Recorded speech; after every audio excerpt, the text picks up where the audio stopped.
Rito Tita Chito Mayor. Thank you so much for subscribing this channel.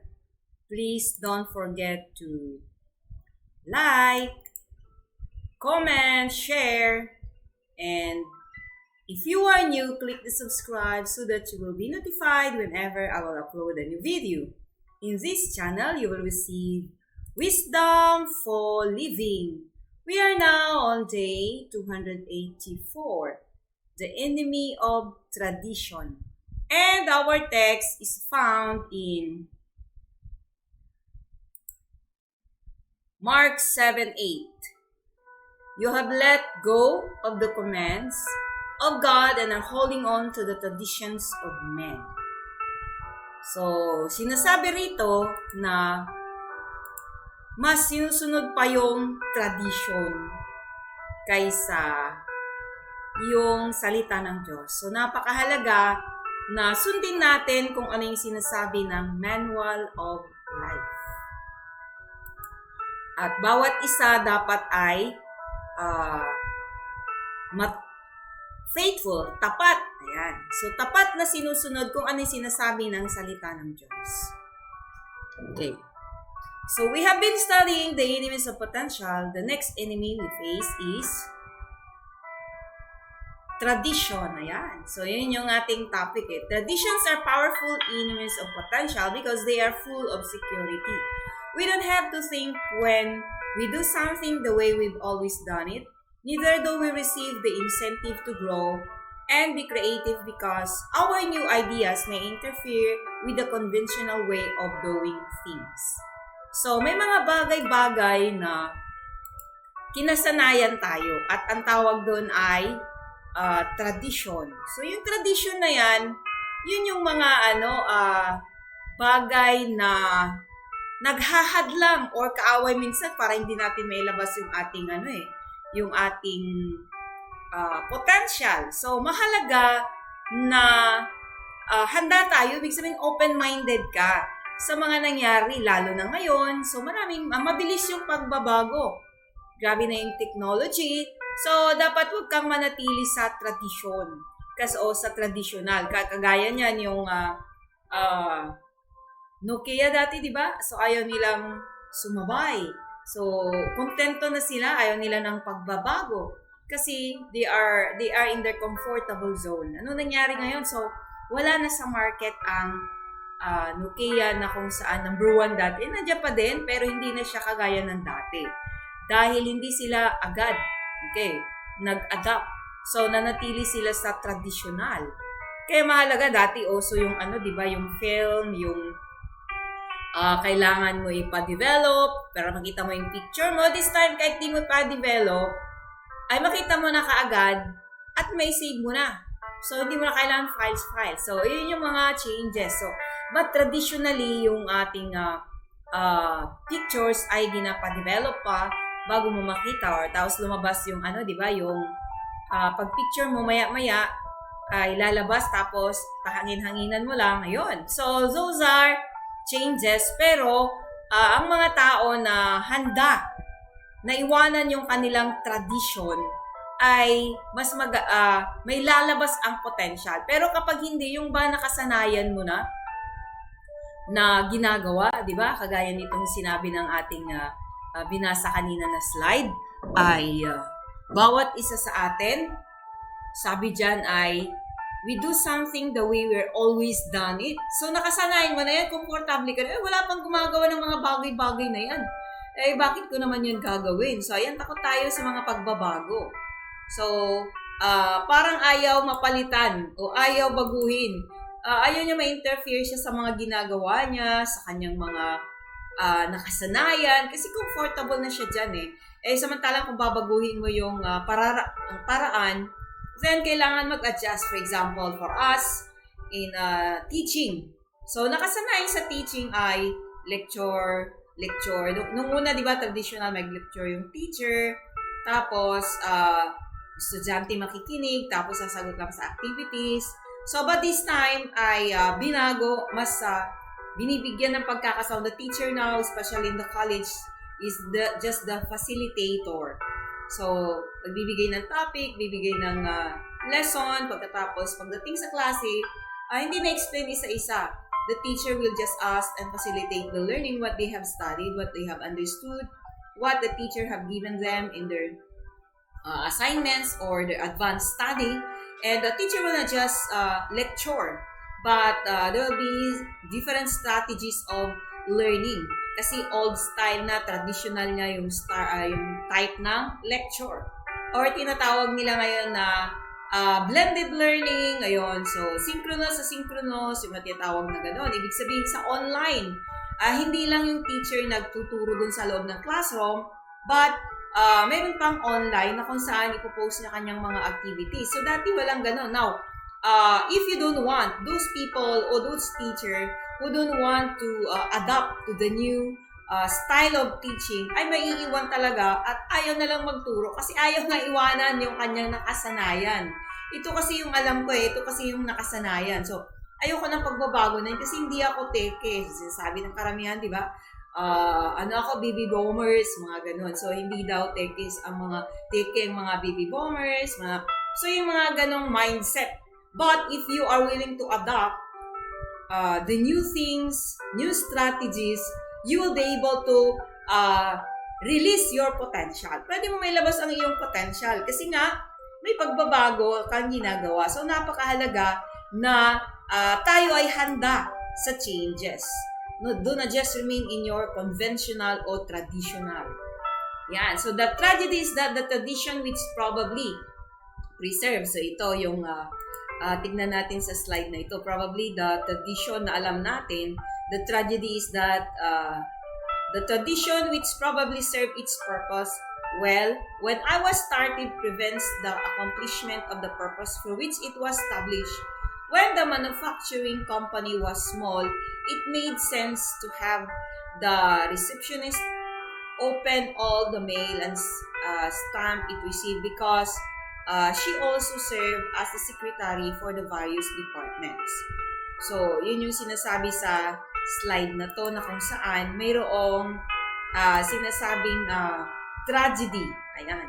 So, kung dati isa lang yung yung secretary for all, pero dami-daming trabaho, yun yung traditional na ang purpose niya, it was started events the accomplishment of the purpose which was established.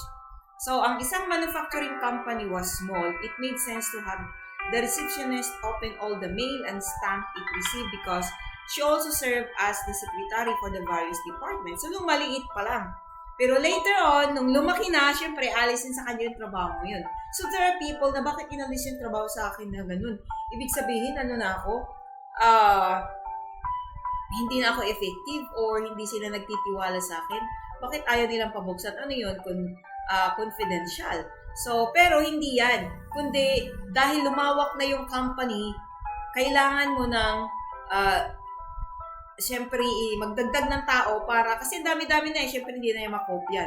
So, those are changes na kung saan hindi na mananatiling isa lang yung sa reception, isa rin yung secretary. This time, iba yung receptionist, iba yung secretary ng different departments para mas maging maayos yung pagtrabaho, maging efficient, maging effective. So, mas mailabas mo yung potential at mag-focus as a receptionist.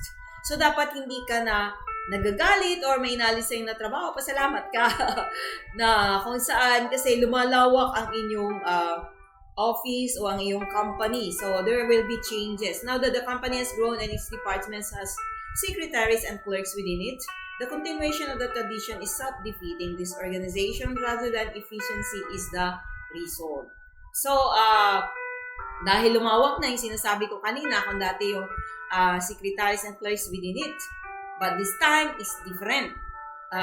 Iba na yung clerk, iba yung secretary. So, ayan, yung mga iba-iba yung mga position. So, dapat ay may handa ka sa pagbabago. Huwag kang manatili sa traditional. Ito nakasanayan namin. Ito yung alam namin na na style ng pagninegosyo. Ayan. So, kagaya ngayon, style pagninegosyo, dati traditional lang, di ba? Walang online. So, kung department store ka lang talaga, wala nang ibang way. So, nagdi-deliver. May mga delivery na trucks, may mga delivery na mga maliliit lang. Kumbaga, yun lang yun talaga, yung physical. But later on, but this time, kapag ikaw ay isang, for example, ikaw ay isang establishment o may business ka, tapos ganun ka lang mananatili, tapos ang dami ng sulputan ng mga online. So, dapat sumabay ka. Kasi kung manatili ka sa traditional mo, kasi dito kami Masinso, ito yung nakasanayan namin. So, bakit kailangan pa ng online? Because, if not, pag ganun yung ating attitude, ibig sabihin, pwede kang mahuhuli at mawawalan ka ng, ibig sabihin, mababawasan ng iyong customer.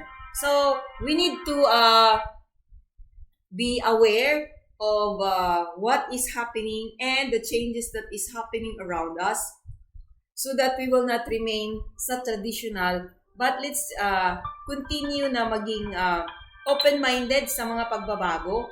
At dahil traditional ay nandiyan ka lang, so magiging enemy yan na hindi mo mailabas yung totoong mong potensyal. So marami pala, ang lawak pala. Pero dahil diyan ka lang, gusto mo lang yan kasi yan nakasanayan mo, so wala ka nang mailalabas pa.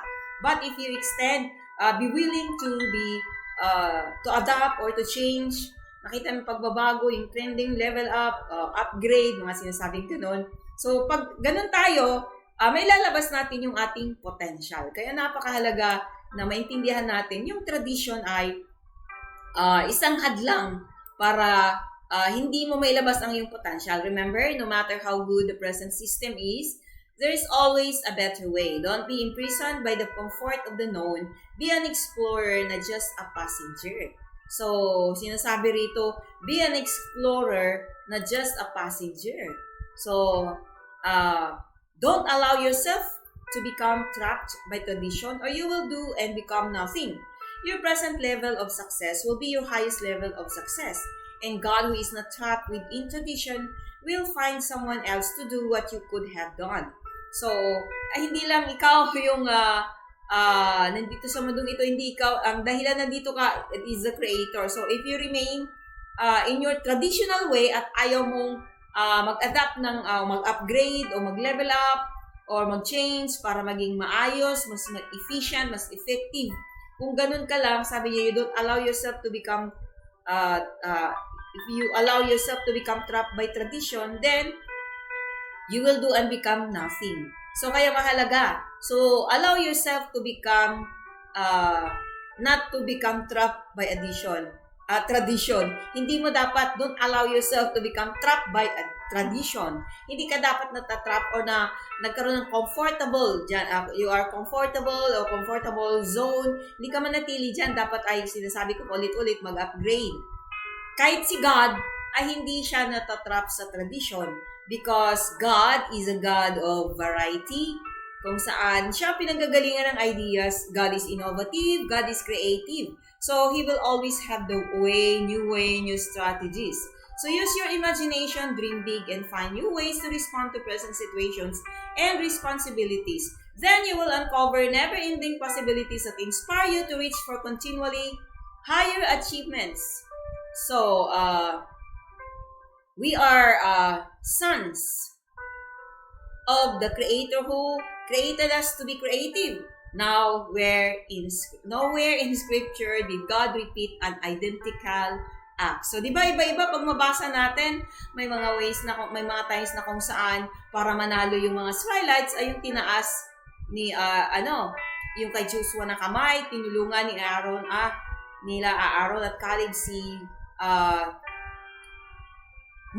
Moses para si Joshua doon kumalaban. Hindi si Joshua. Si Moses, tinaas nila yung kamay para si Joshua ay doon na sa labanan, fighting face to face, pero sila ay nandun sa taas na kung saan ay tinulungan si Moses, itaas yung kanyang kamay na gano'n. Itaas yung kanyang kamay. Ayan, si Moses, di ba? Itinaas yung kamay niya na ganan at tapos tinulungan sila ni Aaron at saka ni Joshua, ay ni Caleb. So, it's very important na tayo ay handa sa pagbabago. Hindi lang na ikaw ang humaharap. So, si Moses at saka si Caleb, si Joshua, yun yung naranasan nila, ay iba rin yung naranasan nung later on ni Joshua na kung saan nag-stood still. And then, iba-iba. Wala kang makikita ang pare-pareho lang na 3 beses, 5 beses, ganun talaga yung ginagawa, pero iba-ibang paraan because God is a God of variety. So it means pinagdidwell sa tradition, ganitong ginawa niya nakaraan, sa susunod ganun din ang gagawin, maliban syempre sa mga principles. So that's why it's very important to be open-minded. So wag mong hayaan ang tradisyon na maghadlang sa iyong paglabas ng iyong potential. Refrain from accepting or believing, we've never done it that way before. Now is the time to try something different. The release of your full potential demands that you move beyond the present traditions of your home, family, job, and church in essence throughout your life. So, ano man yung nakasanayan mo, huwag kang manatili dyan na kung saan wala namang resulta. Yung, di ba, yung sinasabi nila yung paulit-ulit mong ginagawa, na wala namang pagbabago, pero doon ka pa rin. Ang tawag dyan ay insane, di ba? Is an insane to do things and you expect to do same thing and expect different thing.